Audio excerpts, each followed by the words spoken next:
Macondo.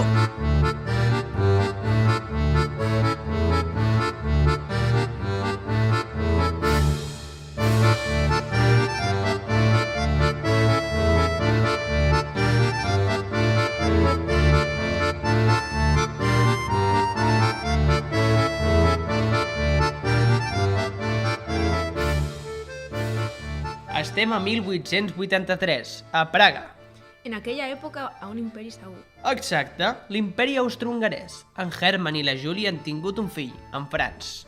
Viu una família benestant, amb moltes peles. Casa amb jardí, 2 lavabos... El fill gran o petit? El fill gran, a més, en Franz, ha de superar les expectatives que li poses un pare. Per què?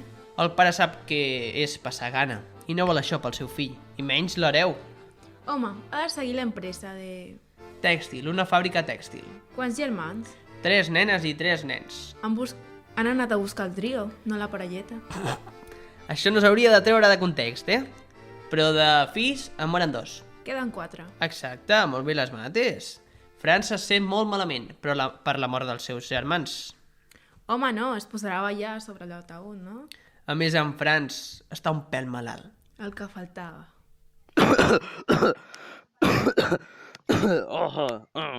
Està fet un pal i malalt tots els dies. Bueno, però deixant de banda les desgràcies, en Fran és un molt bon estudiant. Una cosa per l'altra, fa enveja. Treu molt bones notes i aprèn txec i alemany. Ja no em fa enveja. Té molta imaginació. Franz, fes volar la imaginació. La fàbula dura molt de temps fins que se li crema.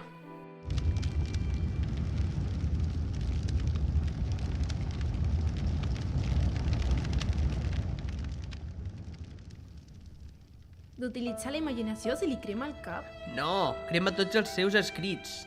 És la mar d'insegur. Els exàmens surt pensant que traurà mala nota i després un 10. Això passa. Jo en conec un que diu m'ha anat molt malament a l'examen. Taca, un 10. I un altre que diu m'ha anat molt malament a l'examen. Tac, un 0. Està tan insegur que arriba a dir Déu no vol que escrigui, però ho he de fer. Difícil decisió, Tu què faries? Jo escriure, i si Déu no vol, que baixi en persona. Llavors deixo d'escriure d'immediat. Arriba un tio i em diu «Soc Déu, deixa d'escriure». Jo no sóc ningú per discutir-ho. Però aquest caos mental no es fa sol. El seu pare abusa psicològicament d'ell. Estripa els textos d'en Frank Kafka. Doncs ara valdrien una pasta. Un dies després de suportar a un pare, durant molt de temps escriu Carta al pare. El destí de la carta és clar, però què diu? Una carta plena d'odi, horror cap a son pare. Ah, bueno, molt bé. Li dona al pare? No, sinó a la mare, perquè sigui ella qui li doni al pare. Ui, m'he fet un embolic. La mare li ha de donar la carta al pare? Sí, però a la mare li fa una ullada i no li dona. Millor. La mare té molt de tacte. Intenta estudiar història de l'art, filologia alemanya i química. Totes aquestes? Ho intenta, però dura 2 setmanes per carrera, fins que el pare li diu que estudi dret. Jo amb tantes pel·lis i sèries advocats podria fer-ho, Vostè és culpable. Ximpum. A l'acabar la carrera, va treballar a una empresa d'assegurances. Pobres els de les assegurances. Han de veure'ns cada cosa. Jo tenia un amic que es volia canviar la vitro. De la teva edat entenc que no, No, jo tinc masses amics que no baixin dels 40. Bueno, segueix amb la història del teu amic. Doncs això, que tenia un amic que es volia canviar la vitro i llavors va trucar al de l'assegurança. I mentre el de l'assegurança pujava per les escales, el meu amic li fotia cops de martell a la vitro per trencar-la. Però no es trencava. I llavors va haver de donar-li amb un ganivet i al final va acabar trencant-la. I així li van canviar la vitro. Bueno, això, que és una feina gris, però perfecta per seguir escrivint.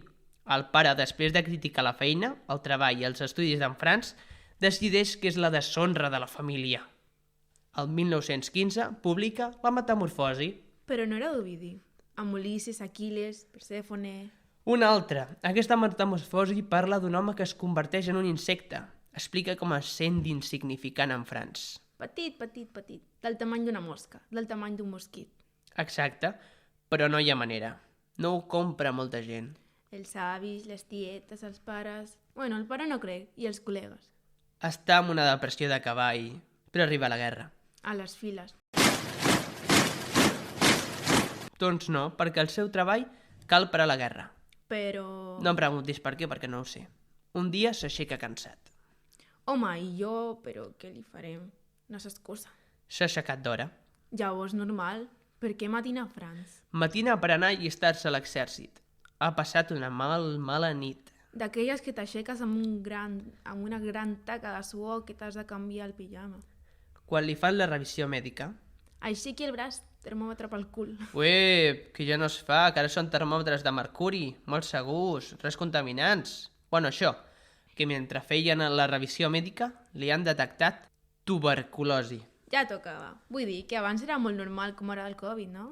Un dia es troba a l'aquari. Fins aquí tot bé.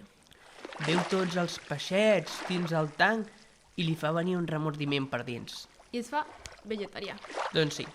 Llavors va a la peixera i diu: peixets meus, jo no us menjaré mai més. Ja no aniré més a l'aquari. Per si les mostres. Quina situació més cutre, no? Concretament es diu una situació kafkiana, tràgicament absurda. Ara és vegetarià i beu llet sense pasteuritzar. La pasteurització és el procés de matar els bacteris. Molt bé. En Franz té una pinta de rollazo que tomba, eh? No té gràcia ni expliquen acudits del chiquito. Ans al contrari, és el xistoso del grup. Pregunta de lleies. Que té alguna nòvia o nòvio? Encara que té unes orelles descomunals i de soplillo, escup sang per la boca de la tuberculosi i està més prim que una agulla, està fet un Don Juan. És per això que nosaltres no lliguem. El paio té vicis, tanca el bar i obre el postíbul del barri. Ala, loco!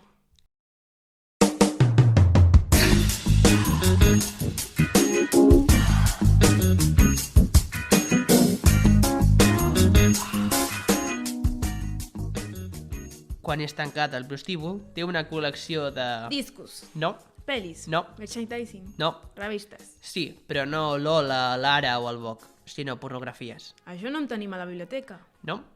Ara ha agafat una depressió de cavall i ingressa a un sanatori.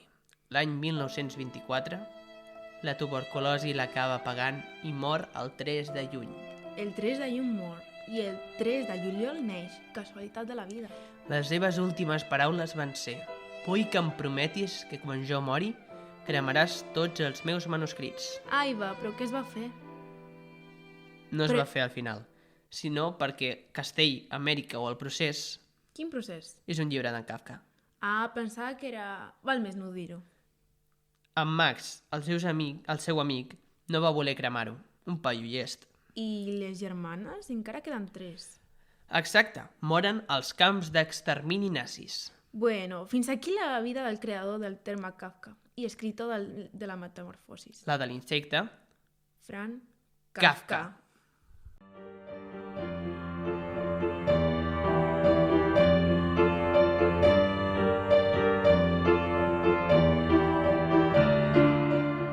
Vols venir de públic al programa?